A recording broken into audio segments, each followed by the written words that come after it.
My name is Jalen Rowe. Stephen and I have been doing this work together for over 30 years. In December, we will have been married 51 years.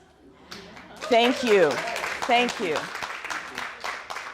There was a strategic plan behind that. In my former life, I used to train hunter and jumper show horses. And every one of us have done different things in our lives, right? And what this does, being able to train hunter jumper show horses helped me bring to the Jael Group, which is our consulting firm, the part of our culture. And our culture is bold. We're fearless when we're working with organizations, when we're working with nonprofits, when we're working with businesses, in helping them become the best they can be, and helping them move from good to great. I brought that with me to this company. So you want to think about some of those past lives you had and how it inspired you and lifted you, and how you bring that to the organizations that you work with. I am a certified rocket scientist.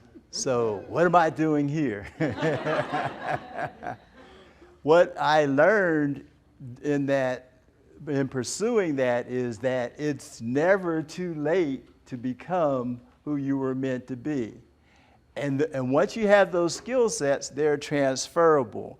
What I believe in is understanding systems and processes and helping nonprofit organizations increase their capacity and to become that greatness that's within them. I believe that every nonprofit organization has the seeds of greatness.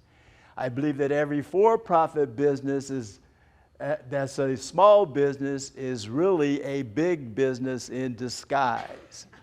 So what we encourage you to do is to think in a new way. That's what's making the difference for organizations as they move forward. You know how you think, you know who you are. That's one of the things we're going to get into. Remember that metacognitive thinking, metacognition? We sent that out to you. We're going to get into that in a few minutes. So I believe that I'm an architect for change and that we can help lead you in that direction if you so choose. What our goal here today is to teach you the elements. One of the steps in this process is repetition. So you might hear something more than once. There's a purpose behind that. We want you to leave here today understanding the steps and why they need to be in a certain sequence and how to lay it out so you end up with an outcome at the end of it. So that's what we want you to get out of today. So it begins with step number one is choosing your planning design team. Often one or two individuals in an organization come up with an idea and say, this is what we want to do. And then they have difficulty selling it to the rest of the executive team or to other employees. So you want to have a cross-section of your planning design team, and we're going to teach you that today as to how to go about that.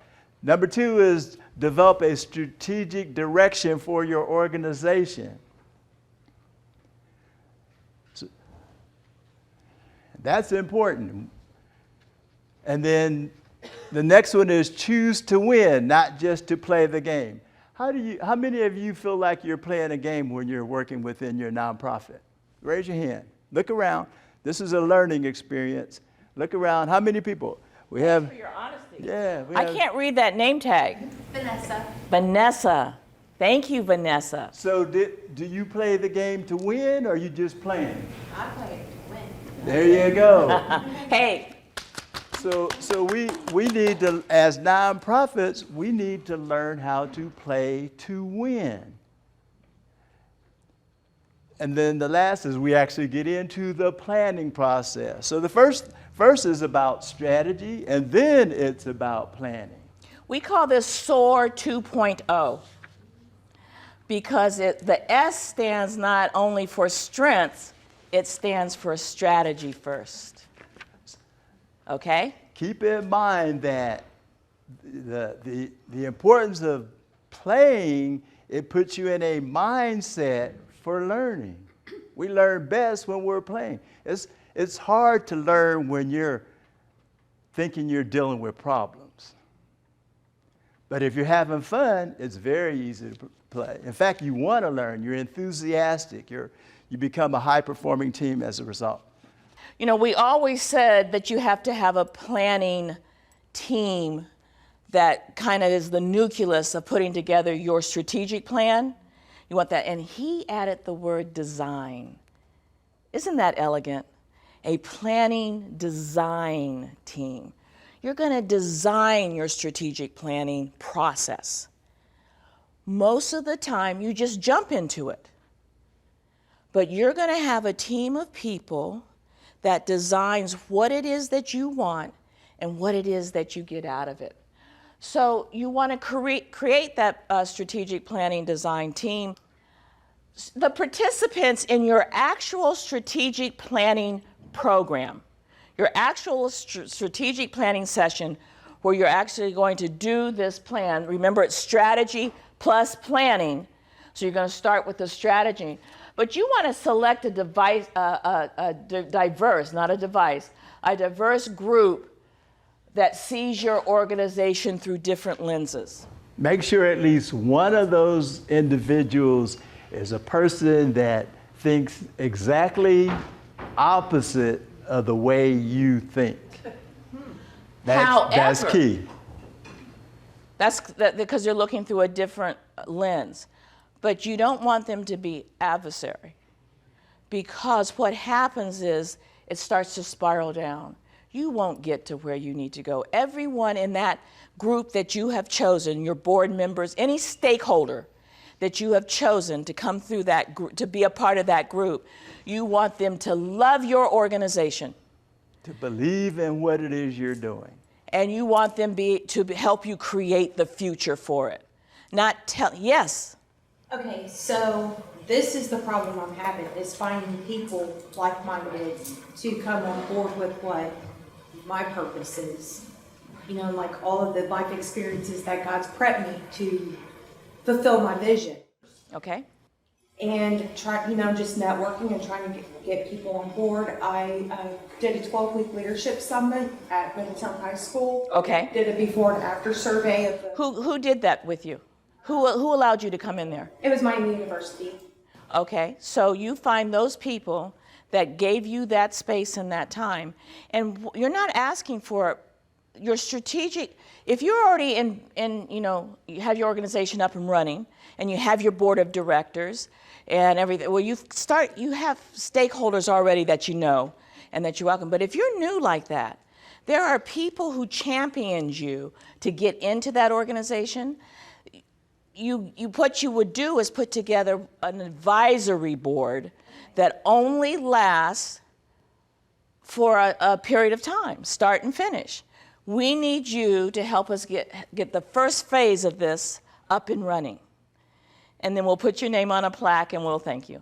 So there's ways of working, but most people are a little shy when they think this is forever, but they're willing to give you 6 months, a year to make this happen. So that's how you start. That's how you would go about one way. None of this is. Can I? Yes. One of the things we hope you're going to glean from this is the tool that I believe you need in order to do that is a winning aspiration. We're going to talk about that later. A winning aspiration is when they hear what you say, it causes them to emote in some way. Does that make sense? Yes. So do you have something like that right now? Well, we'll get into that. I just want to ask you quickly. I've shared my life experience because growing up, I'm not a statistic, or I am a statistic because I didn't go down the same path. So I am in a subgroup that gets kind of categorized as a problem, problematic. Okay. And I'm successful. Okay. And that's what you're going to. And that's what I'm. That's what you're going to attract. Yes. So that has the makings of create a winning aspiration. So keep that in mind when we get to that section. So choose a strategy facilitator. There are tons of facilitators out there, and they just walk you through the process. They can do it with a blindfold on. But you want a facilitator that helps you identify strategies, that makes you think a little higher, or that makes you think a little differently, that says, oh, I didn't think of that. And that helps you think through the strategy process on the way to the planning process. A lot of people don't. Some nonprofits do their strategic planning in-house. So Sue would lead the strategic planning process. Well, Brad over here doesn't think too much of Sue because he works with her every day. So how do you think that process is going to go? When you have inside people, now you can have teams that make it work, but when you have inside people that lead it, they come with baggage. That's what I meant. Say it again out loud. Baggage. She didn't say luggage. She said baggage. So you really want to look for that. And don't hesitate to interview your facilitator. Have that prep meeting and, listen how they think and what they're talking about before, you jump into it. Really have your design team plan this process so you get the best. So where does the strategy begin? It begins before strategic planning. One of the things that we do in our organization when we work with nonprofits and with companies, we work with Fortune 500 companies, we work with small businesses. Our passion is with nonprofits because we really believe nonprofits are going to change the world. We really do, are changing the world. But we do what's called a prep week to build capacity. So we're working with an organization, we're doing a strategy planning session with an organization next week. The week before, we have started to send them prep things to get ready for it. So they don't come in cold, they come in already thinking about it. And it helps to build the capacity because they're already understanding terms. They're already understanding the thought process of what they need to put into their organization. So even if your facilitator does not offer this as part of their package to you, your planning design team should put together a prep materials that you can send out to the members that are going to be the stakeholders that are going to be a part of your strategic planning session. Find a way to play to win. Now there's different things of winning. Vanessa told us how she plays to win. What we want to caution you against is just going for the average. Oh, they're a facilitator, we need a strategic plan, let's put it out. If your organization wants to be sustainable, get the best person that can help you be that. Because they bring gold. It's gold. You will be digging for gold. If you don't have the funds, wait. Put those funds together. Don't just anybody off the street. Well, it's not off the street, anybody off the Angie's list. If it's been 5 years since you did a strategic plan, raise your hand. Okay, how about 4 years? How about 3? How about 2? There's 1, 2. How about 1? How about never? It's time. Okay. So what you are describing is you're in a boat in the middle of the ocean and you don't have a rudder and you don't have rows. Or a sale. Or a sale. That's what you're describing. And you have a destination you're trying to get to, but you haven't checked the when, you haven't checked your compass, you haven't done any of those things. That's what a strategic plan is about, by the way. It's that map, and it's excited to do it. When you do average strategic plans, there's no gold in them. When you do superior strategic plans, there's gold. A lot of people say, but do you know how much shovels are these days? They're not going to even dig for the gold. Find a way to do it right. Find a way to do it to win, because that's going to best serve you, unless you just want to check off a box. Board says we have to do a strategic plan, check. But if you want something that's going to make you soar, excuse the pun, do it right in the beginning, because that will inspire you to take it through. Do you know 85% of strategic plans, and I think it's even higher than this, are never used after they're done? We call it spots, strategic plans on top shelves. They get out of the strategic plan session, they put it up here. Got it done. Check. Operations people hate it. It's painful. So this is when you should not do a strategic plan. Does that mean that strategic plans shouldn't get done? Yes, no? No. Okay, thank you, Sue. It just means that you've got to bring your people up. There's some work to do before you can do a strategic plan. there's some work to do. That's all that means. Sometimes it can be done during the prep session because they just need a little push. Other times, they might not be the right people on the bus. And you need to find those. Or they might not be in the right seat on the bus. Okay?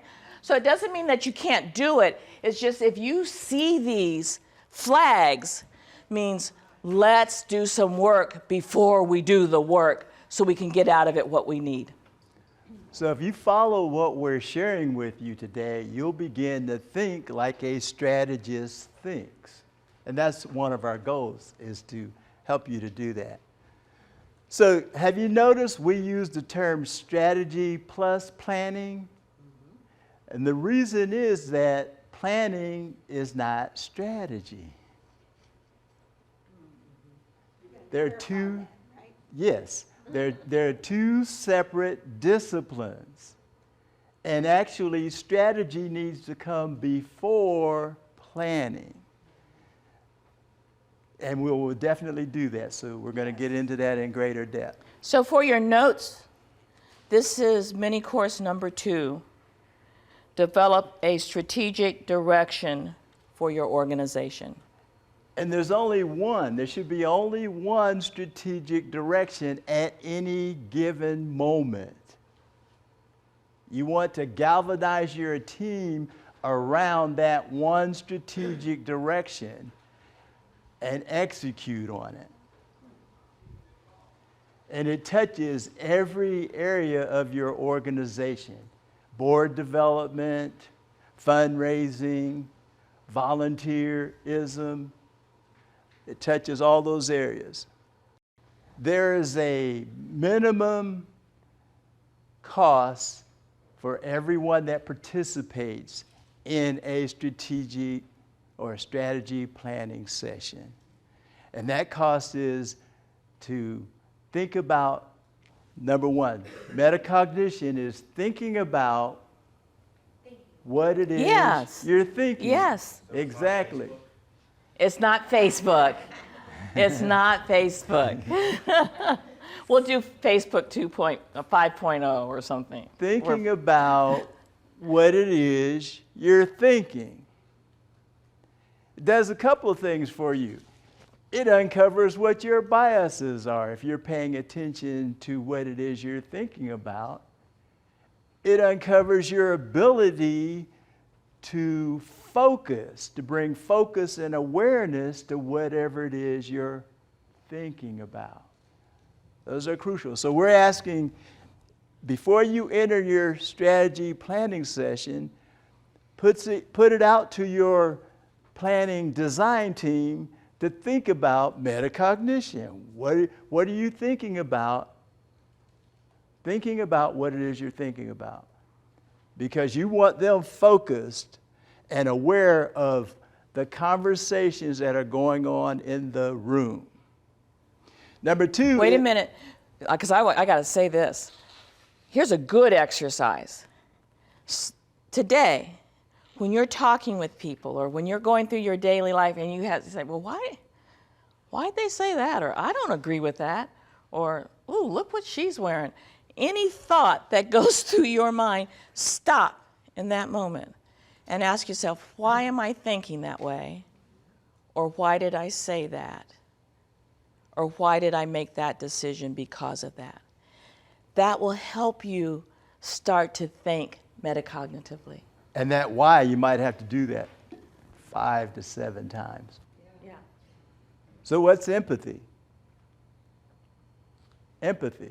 Empathy is when you have the ability, not the ability to understand what it is, what another person is going through from them telling you, not the idea that you have what it is, but hearing their story.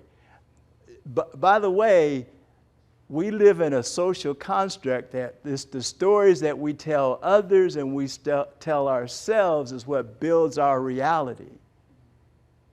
So you want them to check your empathy level. Are you able to relate to someone else and what they're going through? Not that you've had a similar experience. That's not what the empathy is about. Empathy is the ability to hear that person and understand and to respect where it is they're coming from. We're working with one of our clients, the one I was talking about next week. Their organization has been in business since 1933. A lot of the people that were around that organization did not have or didn't realize that they weren't showing empathy or understanding to the new people that were trying to come in, that was trying to bring what they have to the space. And so once we started talking about empathy, they were able to, the divide between the old and the new started to come down. So this is a really important characteristic in any organization, but especially when you're doing strategic plus planning. And the last one is creativity. And what we mean by creativity when it comes to a strategy planning session is that you hear every voice in the room. That you have the ability to then take that information and synthesize it. That's a skill set that can be developed.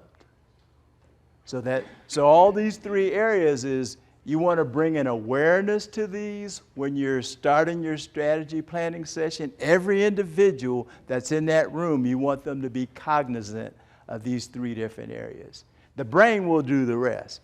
You make sure they're cognizant of that. And then the creativity is a natural process that comes out of that. And the creativity is what you carry over to the SOAR planning process. We're not trying to solve the problems. What we're trying to do is create the reality that we want our organization to work in. And so that's what this attribute helps you do in the SOAR planning process. You're creating what it is that you want to see and want to have happen. So what is strategy? We've all heard about 1,000,000 different things of what strategy is. You can't do good if you're not doing well. Your organization's got to be doing well, okay? So that needs to be paramount in your thinking. There are certain bad words that we have neglected because we don't feel it has a place in the nonprofit arena. And one of those things is revenue. She says if you don't have enough revenue, you won't be around. So how are you going to do good? So that's important. The other thing is it has to be sustainable. Whatever it is you're doing needs to be sustainable. So you have to have a mind to, okay, how are we doing financially? So I'm going to give you a quick definition for strategy. Strategy is a happy story that you are able to tell based on an outcome that you successfully achieved. That's what strategy is. A happy story. In Sue's idea is, hey, we have plenty of funds to do what it is we've set out to do, and that is to serve our community.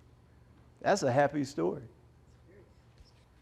This line here, the #1 trend for nonprofits in the 21st century is limited resources. This came from the National Council of Nonprofits. Something's been added. What was added in the 21st century? Social enterprises. A lot of different organizations, federal agencies, lenders, nonprofit organizations are recognizing the importance for every nonprofit organization to have a social enterprise, so that they're not dependent on somebody turning off the spigot when it comes to donations or grants. You should have a mix of all of these, but your #1 source of revenue for survival in the 21st century needs to be a social enterprise that fits your winning aspiration. So there are nonprofits, there are for-profits, and there are beyond profit. That's where the social enterprise come in. It's beyond profit. You're doing so much more, but you have the resources to do them with. What we're striving to help you do is to begin to think in a new and different way about your nonprofit organization for the purpose of sustainability. Strategy is about making choices, and that's what you want to be in a position as. One of the clients we were working with, a nonprofit organization, multi-million-dollar nonprofit organization, but they made decisions thinking they didn't have any other choice. And it put them in a precarious situation. Although they were making millions of dollars coming in from different resources, different sources, they were losing $1 million a year because they would just make these non-strategic choices. So the goal is to develop strategic choices that guide productive action. What was the key word in there that I think is the key word? Productive. Productive action. How many people that you've run across that said, I'm busy, busy, but nothing is getting done? It's not, they have action, they just don't have productive action. So your plan, your strategy plus planning, the SOAR planning part helps you build in productive action. On the first part, you have to become something. Everybody catch that? You have to become a company that your strategy plus planning session is an ongoing process, not once every year, 2 years, 3 years, 4 years, 5 years. And so we'll get into how that works a little later. And the second part is that the reason we say SOAR, because almost everyone in the room said that they see the glass as half full. SOAR has been demonstrated to work best in the minds of the individuals who see the world that way. If you see the world with the glass being half empty, then you're wondering who drank half of that water. and let's find that person. Everybody take a sip of their water. And make sure they stop drinking the water, because we need the water for something else. Then you need a SWOT approach to strategy plus planning. We're going to do a quick little exercise. And we want you to, it's called developing the right strategy. This is still part of course number 2. Recognize that the organization must make a choice and that choice has consequences. This is a Rubicon decision. Okay, so today, right here, now, in this room, you need to make a choice. The choice, and it's a Rubicon decision. What we mean by Rubicon is it has consequences. You're going to decide when you walk out of this room that you're going to be the same organization that came in this room, or you've decided you want to change something and be different. And choices have consequences. Everybody might not like the fact that you made the decision that you are going to change the organization for the better. So just be ready. That's a consequence, all right? So the exercise is that we're going to generate what's called strategic possibilities for your organization. A strategic possibility. So we're going to write down as many imaginative possibilities that your organization can execute to become who and what they need to be. Let's stop there for a moment. Now this is an exercise, so it's not it's not going to hold you to it when you get back to your organization. And you said, I came up with these possibilities. This is just helping you think in a different way, all right? Here's the key on this sentence. Can execute to become who you need to be. It doesn't say write out all the possibilities of who we are, what we're doing now. In fact, it's not about who you are. It's who you're going to become. Who you're going to become. That's what we're looking for. So we're going to, I don't have that little ding dong, but we're going to take a moment and everybody in their own little space at the top of your paper write generate strategic possibilities. So think about all the all the possibilities that you can do with your organization. And they're strategic possibilities. And this is the definition of a strategic possibility. It is a happy story that describes how an organization succeeds. So don't think of all the things you don't have now. Remember, we said it has to have a positive emotion to it. You can't read it and feel the same way you did before you read it. That's what we're looking for. That's what that happy is about. And it's how you succeeded as an organization. Anybody have a question? Because this is really important. Anyone have a question about what we just said? We're going to give you some examples of what that is in just a moment. Everyone's clear so far on the language that we're using? Okay. Organizations that succeed in today's world are those who are able to tell the story consistently, and all of their actions are focused on that story. They don't make a decision that doesn't take that story in consideration. Every meeting, every conversation revolves around, how does this advance our happy story? So in this process, what we're doing, now that you have this myriad list of strategic possibilities, is there's a way of going through them and determining which one really fits your aspiration. So right now, everyone's written down at least one strategic possibility, right? You're not married to it.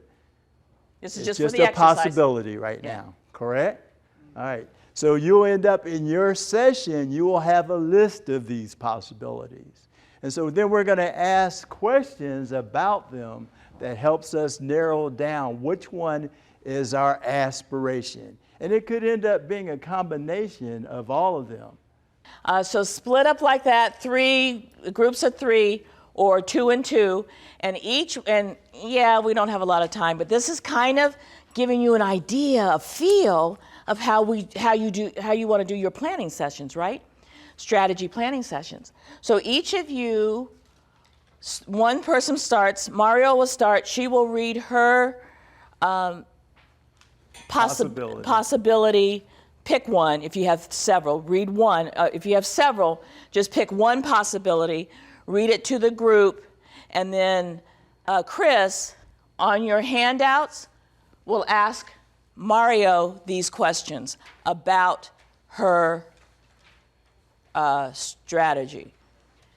So can your strategic possibility, can it be linked to an inspiring, attracting, appealing aspiration? If so, what is it? Yes. Okay. Don't just say yes. The interviewer, the person answering the questions, if they say yes or no, you dig a little bit deeper, okay? And then Chris will give her possibility, and then Mario will ask Chris these questions, okay? So if in a group of 3, you just go down the line. In the interest of time, let's just focus on number 1. Your strategic planning sessions, we said you want people with like mind that's absolutely in love with your organization, yes. But you want the diversity of them being able, like mind doesn't mean like lenses. So you want people, your stakeholders that you choose to be a part of your strategic planning session, you want them to see things through different lenses. So now the next thing is to take those strategic abilities and come out of it with a strategic aspiration.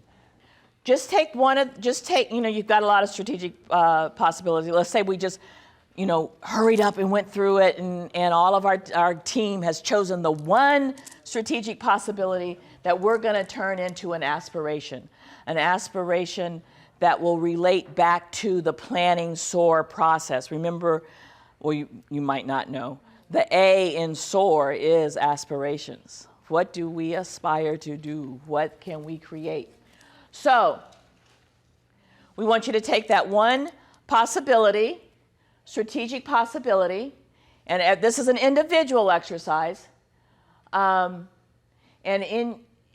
want you to write down, describe what it looks like, generate a list of conditions that define success for your organization with that strategic possibility. So Nike would be writing down about the athletes that they're going to be touching around the world, by the way, not just in Kettering. These are what it would be nice to have or a must-have for it to be your strategic aspiration.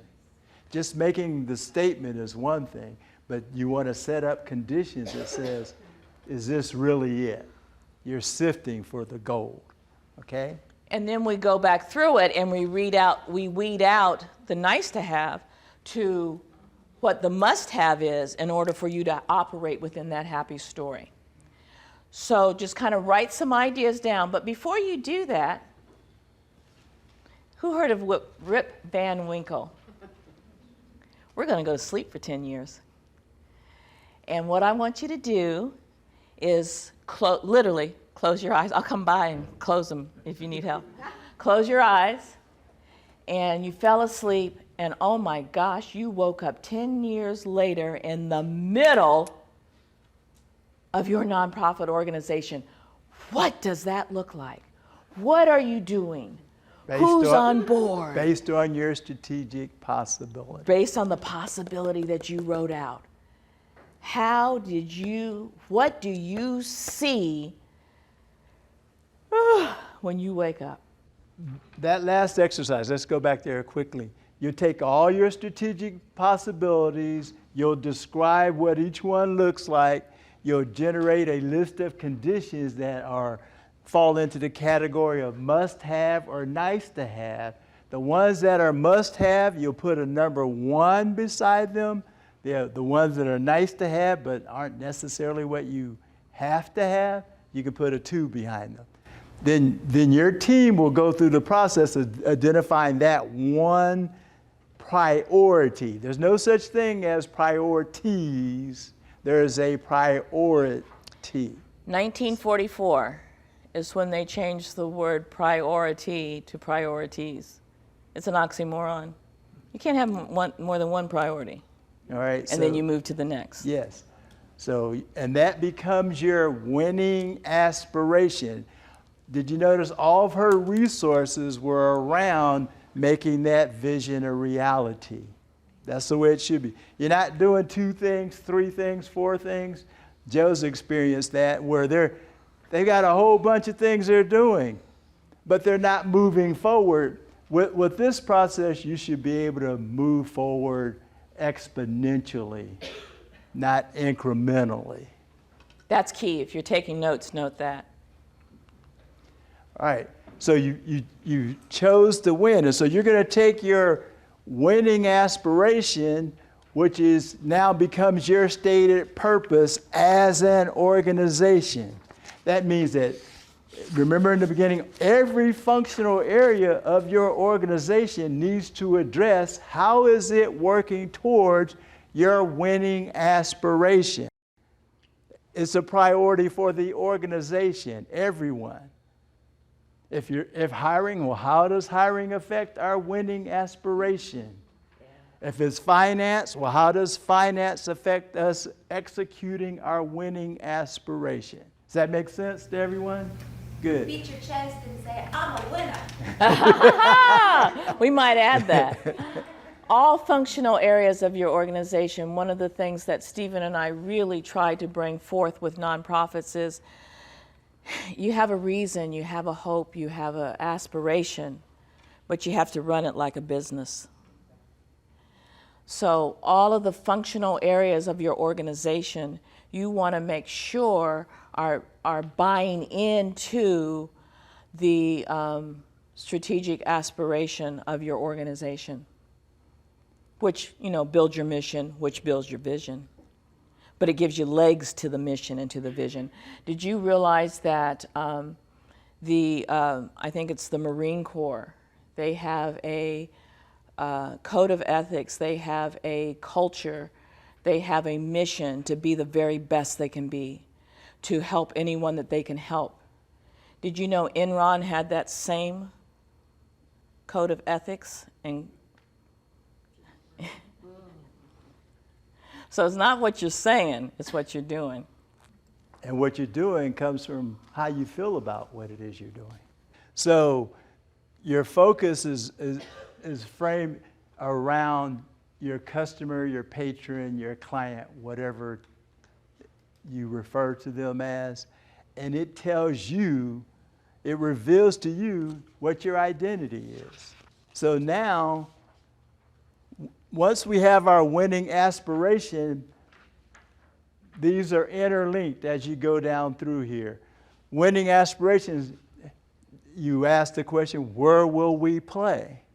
There's a lot of places for an organization to play. If you're local, in today's technology, you're not limited to just being local. So you say, where are we going to play?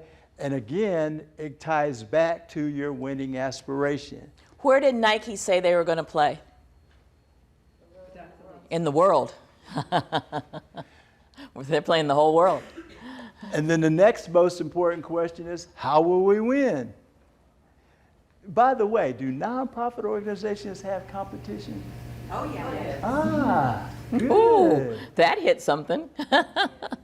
So how are we going to win against our competition? Again, that ties back to, well, where are you going to play?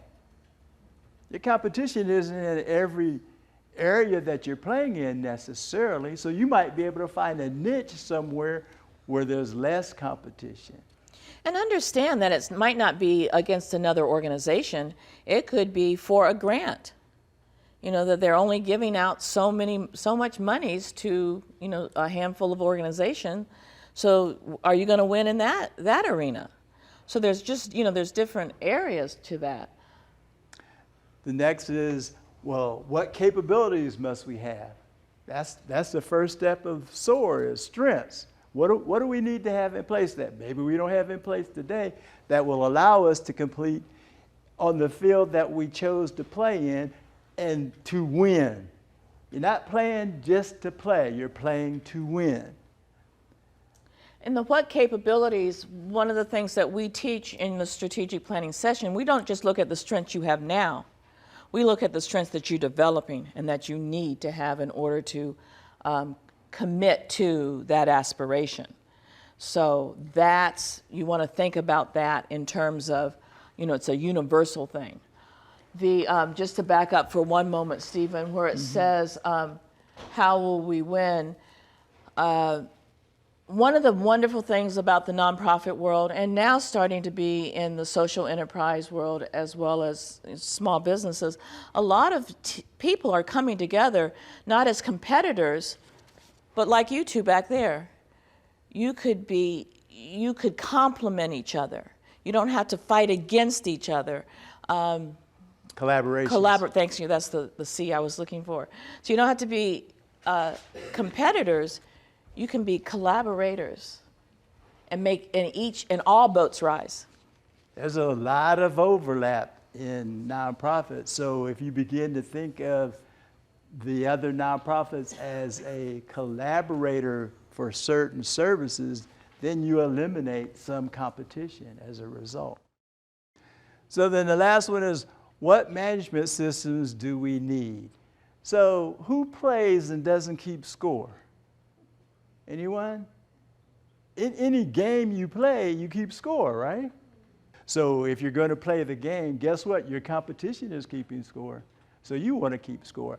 So in order to do that, you need a way of holding people accountable and a way to measure how well you're doing. Where are you playing?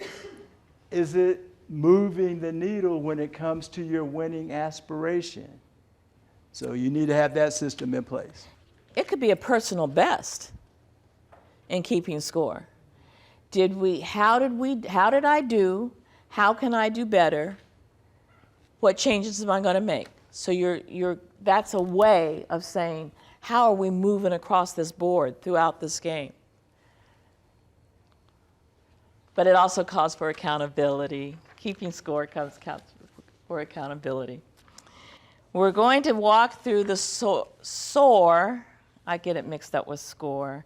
The SOAR, the SOAR strategic planning process. This is the plan. What we just did up to this point was find the strategy. It's all been about strategy to this point. Want to demarcate that in your mind. So now we've established our strategic direction based on our aspiration. Everyone got that? That has to be done first. Otherwise, you just have a list of things that you want to to-do list. Who hates to-do lists? So SOAR is our planning process. Remember we said we're doing SOAR 2.0, so the S stood for strengths and the S stood for strategy. So we started with the strategy. So this is what SOAR does automatically. It puts you in that positive environment. There's power in positivity. We talked about that, the scientific behind that. The other thing that's important here, facilitated format. Because we just don't want willy-nilly ideas talking. We want it within a structure so we can bring something out of it. But this is what that SOAR process does. If you're taking notes, note this. And that is, the magic isn't in the plan. The magic is in the process that you go through to get that plan. So that's what you want to make sure, that your strategic planning sessions has that element to it, because that's when it sticks in the heart and soul. That plan will not end up on the top shelf. So the first part of SOAR acronym is strengths. What strengths do we need to possess that will enable us to make the strategic aspiration a reality? What strengths do we need to possess? Not that we might not have them now, but in order to get to where we want to go, what we have created, what Vanessa articulated, in order for her to get there, what strengths is that organization going to need? So it ties back to the strategic aspiration. That's what you're asking.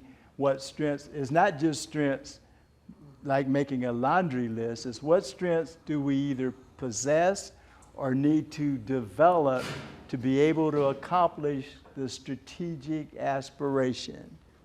Now, one of the things about that, what I was talking to Ashley about, is that we do an individual SOAR with our clients.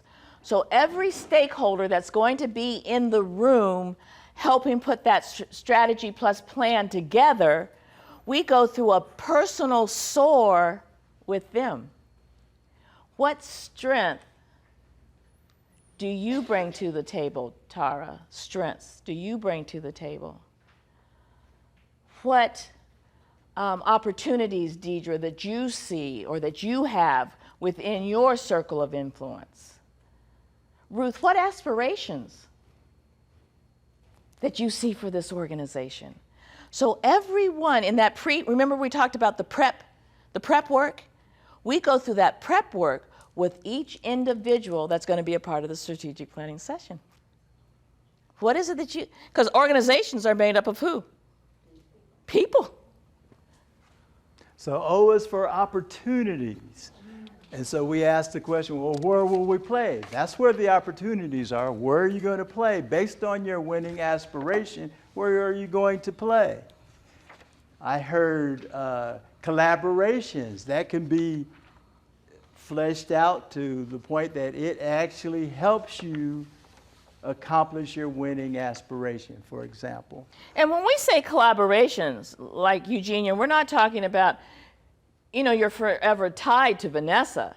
It's just that what area could be in developing your strategic planning, what area can we collaborate in? Or can we partner up and do? What gaps can your organization fill within the market? Maybe there's a gap. Maybe there's a service that or a need that's not being met. And we already mentioned collaboration. Yeah, and with the client that we're working with next week, during the discovery meeting that we had with them, they discovered this huge, remember they've been around since 1933. They discovered this huge gap that was not being served by larger organizations, that they could really step into that space. They could play in that arena that they hadn't thought about. I get excited, I'm sorry. So aspirations are tied to passion. If when you read your strategic aspiration and it doesn't do anything for you, then you have some work to do because it's driven by emotion. What does the organization hope to achieve in the future, and what capabilities must be in place to achieve the aspiration? Remember we said, what are the must-haves? Results. Which is the R in SOAR. How does the organization translate the vision or the winning aspiration into a tangible result? It's got to be measured. It can't be fluff. It has to be something that's moving you towards achieving your aspiration. And we mentioned this before, how does the organization track progress and measure success? This isn't just for the purpose of measuring something or tracking something. What are we tracking it against? I've said it so many times. What are we tracking it against? What are we measuring it against? our ability, our aspirations. Beth, ding, Yeah. ding, ding, ding, ding, ding, ding, ding. Fast clap. Fast clap. Yes. We're measuring against the aspiration. Everything is about the aspiration. You need to align your entire team behind the aspiration. That should be a mantra that's repeated daily in your organization. Where are we when it comes to accomplishing our aspiration? That's why you have like-minded people that say, okay, yeah, that's the goal. Let's get to it. Let's get about it. It's not a. Do you guys remember? You have to find a round to it. You have all the round to its. You don't have to get around to it. All the round to its, you'll have. We give all of our clients a round to it, so they can't say, I got to get around to it. We say, oh no, you already have that. It's in your desk. That's why we have a required list before you step into this room. You need to have reviewed your metacognitive thinking. What was the second one? Empathy. And the third thing, creativity. Before you step in the room, the planning session, it's like putting your suit on before you step in there, your space suit. What did you take away from develop a strategic direction? Yeah, develop a strategic direction for your organization. What did you take away from that session? That was the strategy session. Finding the one strategy. What did you take away from that? Social enterprises. Yeah, I like that. Yeah, there's a revolution going on. Mm-hmm. Are you going to be a part of that revolution, or are you going to get left behind? Do you hear the train coming? What was a takeaway or two from choose to win, not just to play the game? What was the takeaway from that section? Was that new to anyone as a nonprofit organization? In the beginning, the only person that said that they played was, I think, and I might have missed your hand, was Vanessa. Mm-hmm. She said to win. Is anyone going to play starting from this day forward? The SOAR planning process, doing it from a positive perspective. What was your takeaway? Envisioning what you can be, not just what you are right now. Okay, that's it. That is the gist of it. Let's not try to solve the problem. Let's create what it is we need to be doing. Get about it. Get about it. We want you to leave this room thinking like a strategist. You have a list of the process that you need to step through to be thinking strategically and executing on a plan. But just so you guys know or understand, you might have a mentor in your organization, maybe an executive director who had run a nonprofit for years and now has retired or whatever, and she or he is mentoring you. If you have this wise counsel as a mentor, the focus of that mentor is to guide through personal experiences, their personal experience and their personal advice, because they've done it, they've been there. The timeline usually for a mentor is limited. You could say, we want a mentor for, 3 months or a year or whatever, or it's a lifetime, like what Vanessa will be providing for her kids that are participating in her program. She's going to need many mentors in that, and it could be peer mentors, like she was saying. The relationship, the mentor is the expert, the mentee is a teacher to a mentee student. SOAR provides you as nonprofit organization free mentorship. They will put you together with a mentor and help you walk through your processes. You have to show up.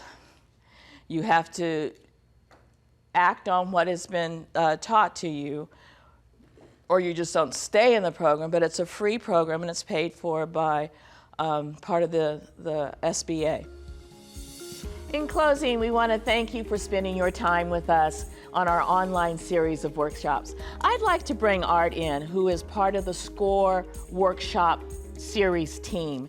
He has been instrumental in putting these workshops together for you, and we have several more that you can participate in. So our whole goal is to help you become better in your organization or small business. Thanks for coming, and we'll see you soon.